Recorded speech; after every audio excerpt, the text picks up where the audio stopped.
అందరికీ నమస్కారం. నేను doctor V Shravan Teja, surgical oncologist from Shishira hospital, Ameerpet.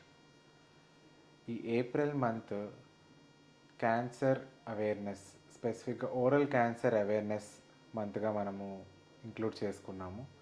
So today I'm going to talk about oral cancer, వాటి తాలూకా సిమ్టమ్స్, వాటిని ఎట్లా గుర్తించాలి, వాటికి ఉన్న డయాగ్నోస్టిక్ టెస్ట్లు ఏమిటి, ట్రీట్మెంట్లు ఏమేమి అందుబాటులో ఉన్నాయి అన్నది మనం తెలుసుకుందాము.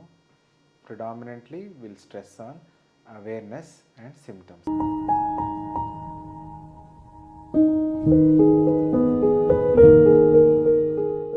సో ఓరల్ క్యావిటీ అంటే నోటి భాగము, లిప్స్, టీత్, ఈ చిగురు, గమ్స్, లోపల టంగ్ కింద స్పేస్, బుగ్గ లోపల ఉన్న చిగుర్లు, పైన ఉన్న చిగురు, లోపల టాన్సిల్స్, గొంతు వరకు అన్నమాట. సో వీటిలో వచ్చే క్యాన్సర్ వ్యాధిని మనము ఓరల్ క్యావిటీ క్యాన్సర్స్ అని అంటాము. ఇండియాలో చూసుకుంటే oral cavity is the first most common cancer in men because of the habits. So దాని గురించి తెలుసుకోవాల్సిన అవసరం మనకి ఎంతైనా ఉంది. మనము కాజిటివ్ ఏజెంట్స్, అసలు ఓరల్ క్యావిటీ క్యాన్సర్స్ ఎందుకు వస్తాయి, వాటికి కాజిటివ్ ఏజెంట్స్, ఈటియాలజీ ఏజెంట్స్ ఏంటి? Predominantly most important is smoking, alcohol, spicy foods and sharp tooth. ఈ ఆల్ ఓరల్ గుట్కా, కైని, పాన్ మసాలాలు, ఈ ఓరల్ ఏజెంట్స్ ఏవైతే తీసుకుంటారో వీటన్నిటికీ కూడా the risk of oral cavity cancer is 10 times 30 times higher. So ఈ అలవాట్లు ఉన్నవాళ్ళు డెఫినెట్గా ఈ లక్షణాలు అనేవి చూసుకోవాలి. అలవాట్లు మానేసుకుంటే మరీ మంచిది.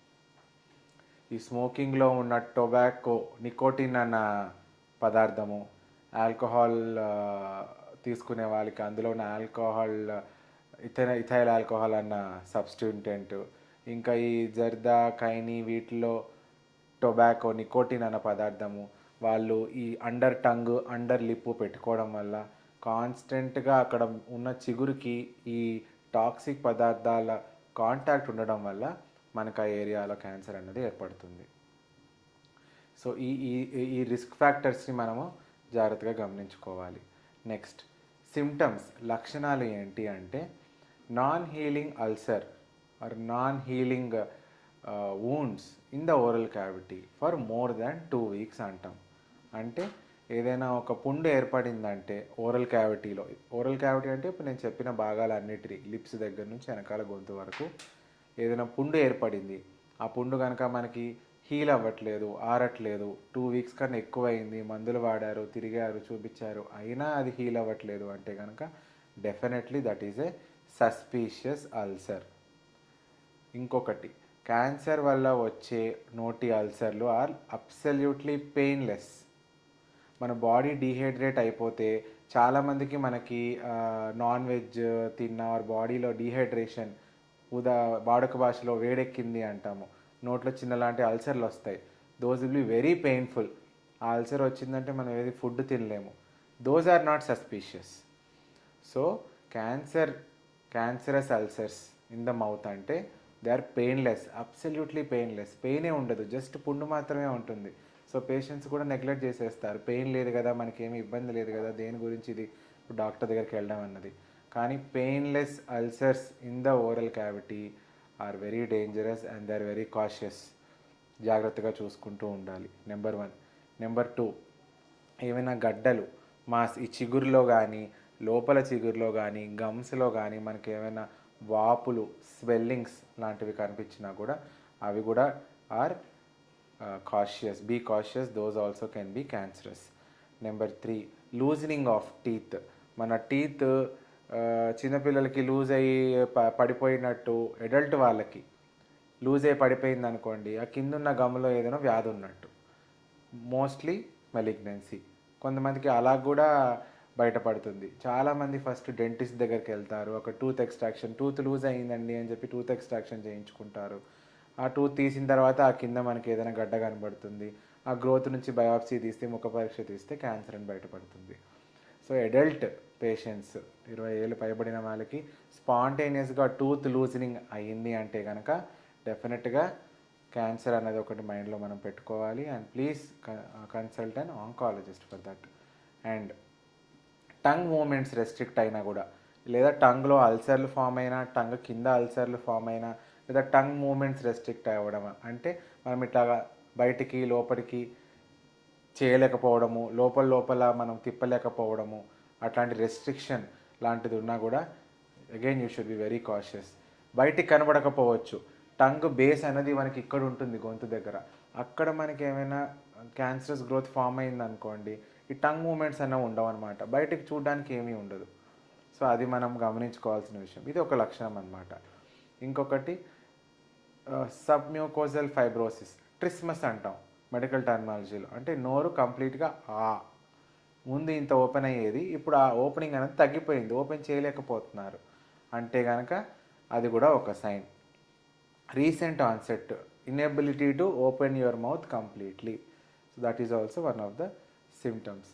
అండ్ థ్రోట్ క్యాన్సర్స్కి వచ్చామనుకోండి, వాయిస్ చేంజెస్, గొంతు వాయిస్ చేంజెస్ రావడము, మింగలేకపోవడము, మింగడానికి కష్టపడ్డము, నోట్లో ఉమ్మునీరు రాకపోవడము, ఇవన్నీ కూడా మనకి ఓరల్ క్యావిటీ క్యాన్సర్ యొక్క సిమ్టమ్స్, లక్షణాలు. ఇది మనము అవగాహన, అవేర్నెస్ పెంచుకుని మనం ఇతరులకు కూడా అవేర్నెస్ క్రియేట్ చేసుకుంటే ఈ సిమ్టమ్స్ ఉన్న వాళ్ళందరినీ కూడా ఇమీడియట్గా మనము డిలే చేయకుండా, cancer is always is early detection and a good treatment salvages the patient. So early detection is the key. Screening అంటే ఏంటి?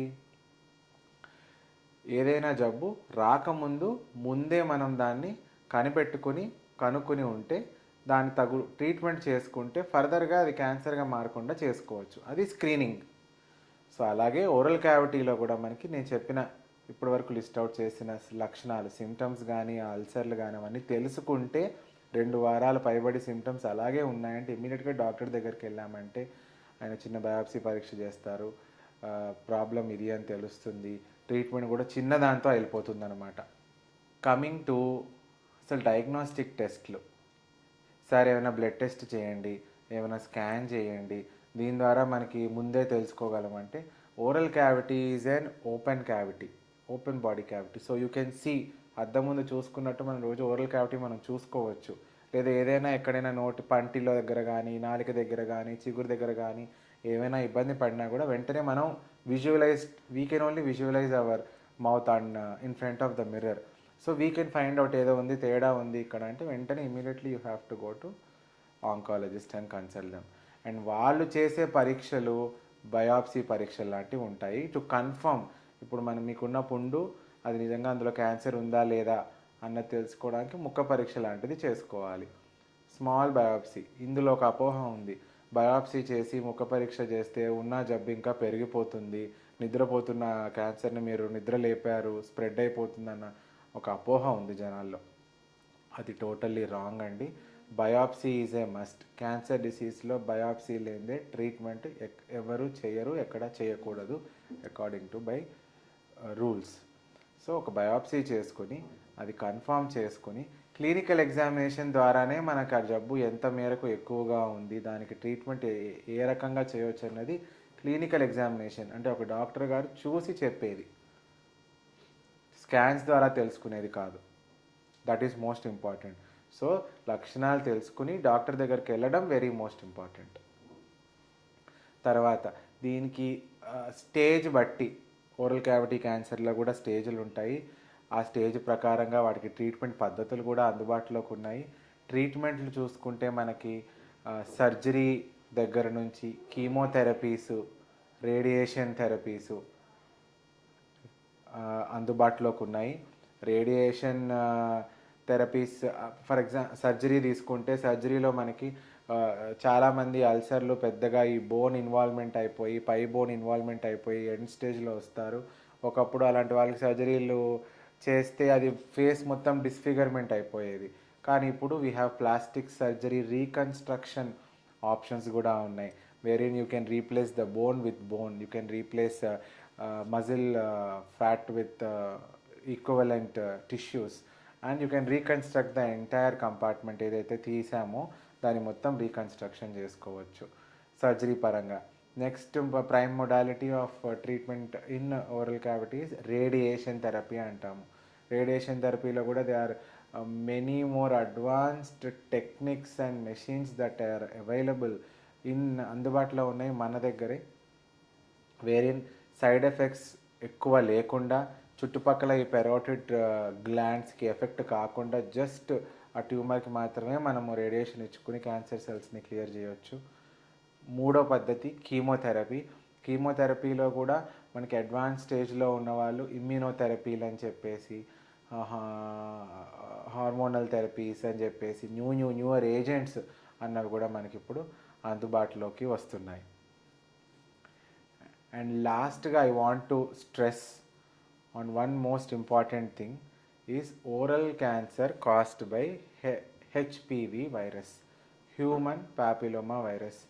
మీరు ఈ వైరస్ అంతా సర్విక్స్ క్యాన్సర్ అంటే గర్భసంచి ముఖద్వారం క్యాన్సర్ దగ్గర వినుంటారు. HPV is one of the causative agent అని చెప్పేసి. సో ఓరల్ క్యాన్సర్లో కూడా స్టార్టింగ్లో మనము మాట్లాడుకున్నట్టు ఈటియాలజీ ఏజెంట్, స్మోకింగ్, ఆల్కహాల్ ఇవన్నిటితో పాటు HPV virus, HPV human papilloma virus అన్నది కూడా plays most important role. So ఈ హెచ్పివి వైరస్కు గాను వ్యాక్సిన్లు అందుబాటులో ఉన్నాయి.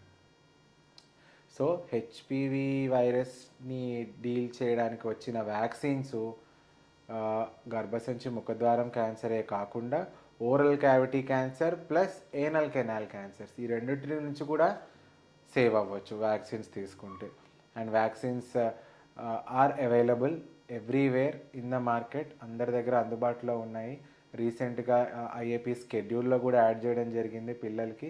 సో 9 ఏళ్ళ నుంచి 26 ఏళ్ళ లోపల పిల్లలు, boys and girls both have to be vaccinated with 2 doses of cervical with HPV vaccine which will prevent or protect from cervix cancer, oral cavity cancer and anal canal cancers as well. So మనం oral cavity cancer గురించి symptoms, science, టెస్ట్లు ఏమున్నాయి, treatment options ఏంటి, vaccines ఇవన్నీ కూడా తెలుసుకున్నాము.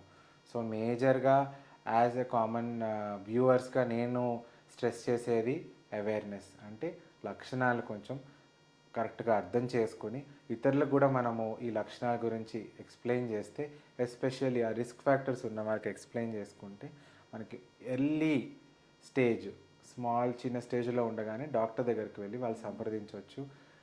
You are saving a life. Thank you.